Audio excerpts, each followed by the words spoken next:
Welcome to the very first sit down video. I am going to be sharing with you my mid-year book tag. I haven't done too many book related videos. I feel like this is kind of also like a good intro to show you all what I like to read.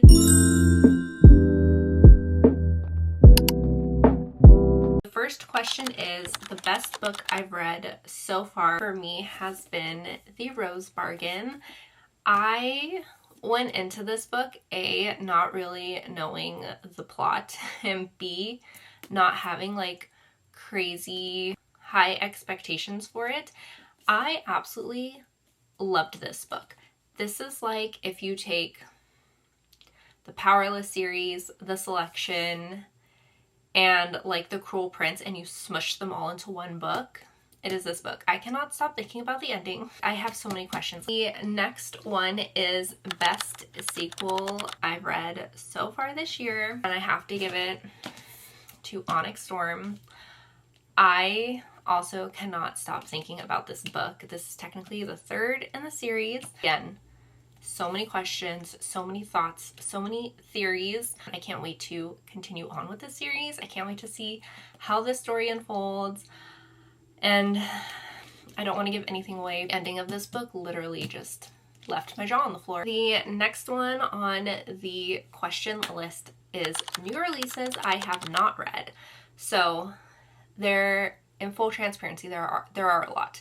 I am slowly making my way through the list, but I pulled two that are more like top priority for me to get to. First one being Shield of Sparrow. This one I'm going to read in September because it feels like a cozy season read for me. I'm very much a mood reader, so I tend to pick my books based on like the season or events happening in my life. So since we are currently in summer, I'm reading more lighter things, but maybe the end of August, but definitely like September timing, I will get to this. The other one is Wings of Starlight. This one I know may seem like really random, but I am a big Peter Pan girly. I've heard so many good things about this book. I can't wait to read it. Again, I'm thinking like a September like cozy fantasy read. The next ones I don't have like the physical books because it is the most anticipated release I'm making it plural because there are a few for me. Most anticipated releases for the second half of the year. And it's so hard because towards the end of the year, as fantasy people, we get fed during the second half of the year. So on here I put Alchemized, which I've heard nothing but amazing things. If you don't know, it's like the traditionally published version of Manacled. And when people recommend me Harry Potter fanfiction, Manacled is always the first thing out of their mouth. So I am very excited to get my hand on Alchemized and to be able to read what all the fuss is about. So very excited for that one.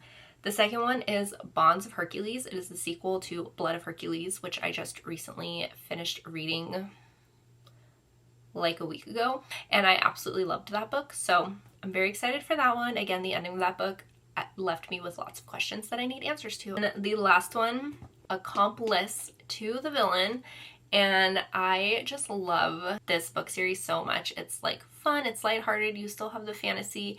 It kind of reminds me of like Princess Bride vibes, and I am here for it, and I love Kingsley with all of my heart. I hope one day he can turn back into a person and we can actually hear him speak. The next question is the biggest surprise, and I think I might disappoint a lot of people with this one. My biggest surprise was The Knight and the Moth. And it was the biggest surprise because I actually didn't like it. Okay, I wouldn't say that I didn't like it. I didn't like it as much as I thought I was going to like it. I went to the book event and there was just like everyone was loving this book that had read it when I went to the event. And I don't know if I just read it at a weird time. I read it on my way to London on the plane, and I don't know, maybe it just wasn't like the right timing for me to read this book, or it didn't have my full attention because I was traveling, but I was just really expecting to like eat this up. Like One Dark Window was obsessed. I'm obsessed with that duology. It was so good. I have no notes, and so I was kind of expecting the same energy on this one, and I didn't really get that. So I'm surprised that I didn't like it as much as I thought I was going to like it. So this next one is probably going to be a little disappointing, but it is my favorite author debut or new to me, and I am going to be so for real with you guys. I have read a ton of new authors this year, and there hasn't been one that has like stood out like more amongst like the rest of them. They've all been really good. I haven't read a new author yet that I don't like, so I don't really have an answer for this question. The only one that sticks out is a little controversial. I'm gonna say it anyway, but Jessa Hastings. I read the Magnolia Park series this year. I read Conditions of Will, and while Magnolia Parks wasn't my favorite series by all means, I really do like her writing style. I like how she describes things. It's very different from other people, and it's very real and relatable, but still kind of makes you like, I would have never thought to describe things this way, but it's described perfectly. I loved Conditions of Will. That book was so good. I read that before all the controversy went down around her, and I'm not going to go into it. I'm not going to go into my thoughts on it, but I do enjoy her writing style. And I'm gonna leave you with that thought. I fear you're also going to be disappointed with this one, but the next question is, who is my newest fictional crush?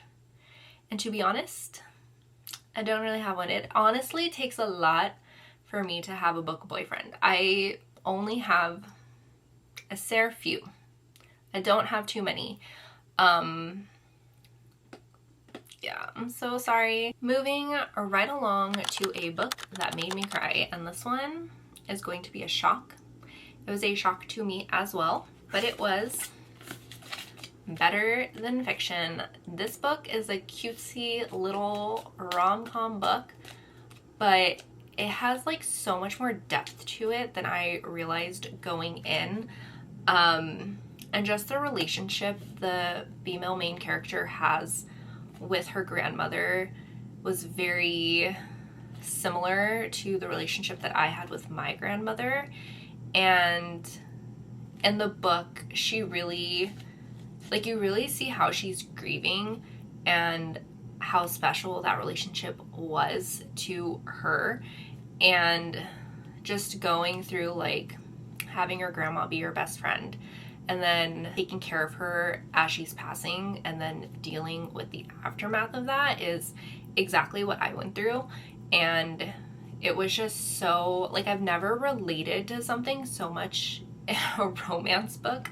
But there was a part where she's talking to the lawyer who wrote her grandmother's will, and it broke me. Like, I ugly cried. There are tear stains in my annotations. Having like a story written about something like that I went through that I've never read about was just so meaningful to me. So highly recommend. I love this book so much. On the flip side of that, we have a book that made you happy, and I chose Terms and Conditions. This is from the Dreamland Billionaire series. This one is a Fairy Loot special edition that I bought for the entire series, so all three of them look this way.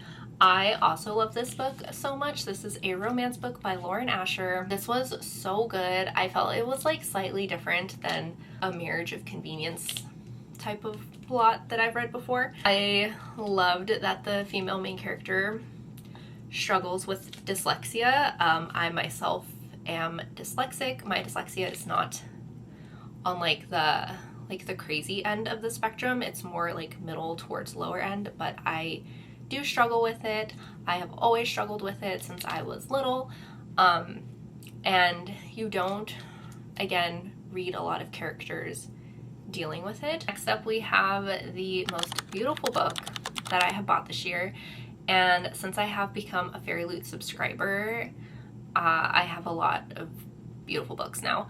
But the ones that I picked for this I actually don't have yet, so I'm going to try and find a picture on the internet and put it here. But it is the Caravel series by Stephanie Garber.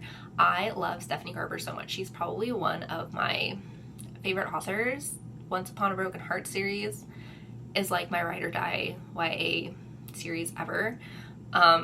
Carvel series was also amazing, and so when these like special editions came out, I snatched them so fast. I am obsessed with these. I can't wait to get them. I don't think they're going to be coming to me until early next year, so it's going to be a minute before I get them, but I am so excited to finally have them. This next one has a few books. Books do you need to read by the end of the year? And as I mentioned before, I have a lot of books that I have not gotten to, but these are my like top priority. We are starting off strong with Zodiac Academy. I think it's time that I finally finish this series. I only have these two left. I'm technically halfway through 8.5, Beyond the Veil, but I have slowed down. When I first started the series, y'all, I devoured it. I remember going to Barcelona in 2022. That is when I started this series, was in 2022, because I was unemployed and I just really needed something to escape into, and I literally just searched up like long fantasy series, and lo and behold, here we are. Many years later, still have not finished it, but on my way to Spain, I brought three of these big ass books with me on the plane, and I read 2.5 of them. That's how fast I ate them up. Since then, I have slowed down because I am not ready to say goodbye to this world. Also, the end of 8 actually destroyed my mental health a little, so I needed to take a break, and I've just been like slowly taking my time with this one because I'm not mentally prepared for this one. I don't know what this one holds. So far I've managed to stay spoiler free, but we need to finish by the end of the year so we can move on to other series that I have been wanting to read. The other books that I want to read is A Study in Drowning. I've heard so many good things about this. I have not gotten to it, but to me this feels like a very fall, winter type of book to read, so I have been saving it for then. I want to read Emily Wilde's Encyclopedia of Fairies. I've had this for an extremely long time. This book came out, I think, almost 2 years ago. I still have not read it. I need to read it, so we are going to read it. And then the last one that is a priority is Heartless Hunter. Again, I've heard so many things about this. Apparently it's called The Crimson Moth in the UK, and when I was in the UK, I was actively looking for it and could not find it anywhere to save my life, and I went to around 7 bookstores, could not find her, so I bought the US edition. I'm excited to read her again. This feels like a October, November read, so I have been saving it for then. The next question is books that I want to reread, and I'm assuming that it's like books that I've read so far this year that I want to reread, so that is what we are going to be discussing. I have actually never really reread a book except for ACOTAR because my boyfriend wanted to read it, and so we read it together. But on my own, as a reread, I do want to give The Night and the Moth another chance. Again, maybe it just wasn't the right timing for me to read it.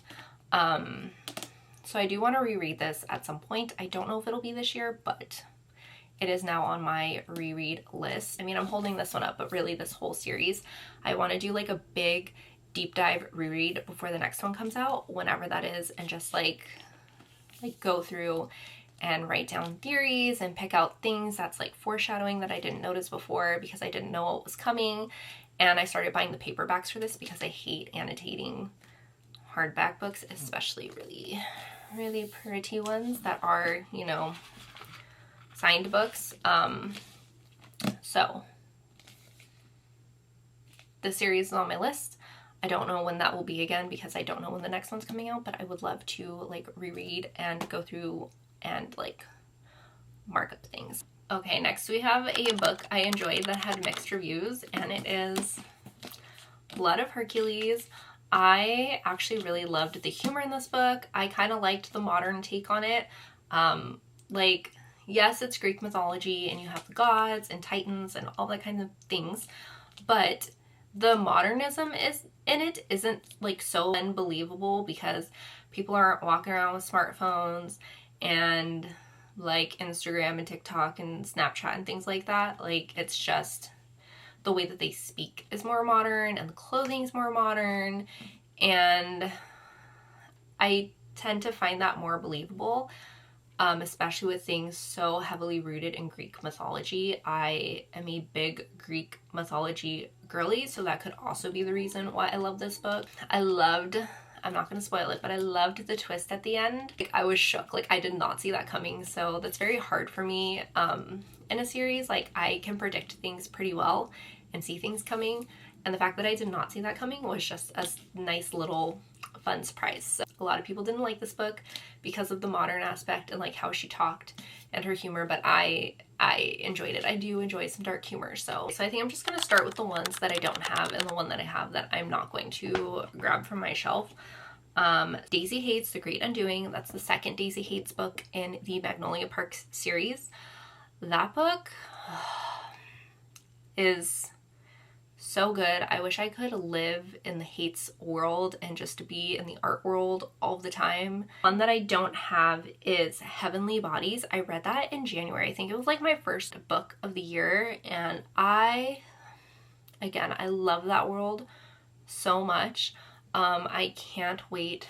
I believe there's a second one coming out. I'm not sure when though, but I can't wait for the second one to come out. And we have obviously Onyx Storm. Again, cannot stop thinking about this book.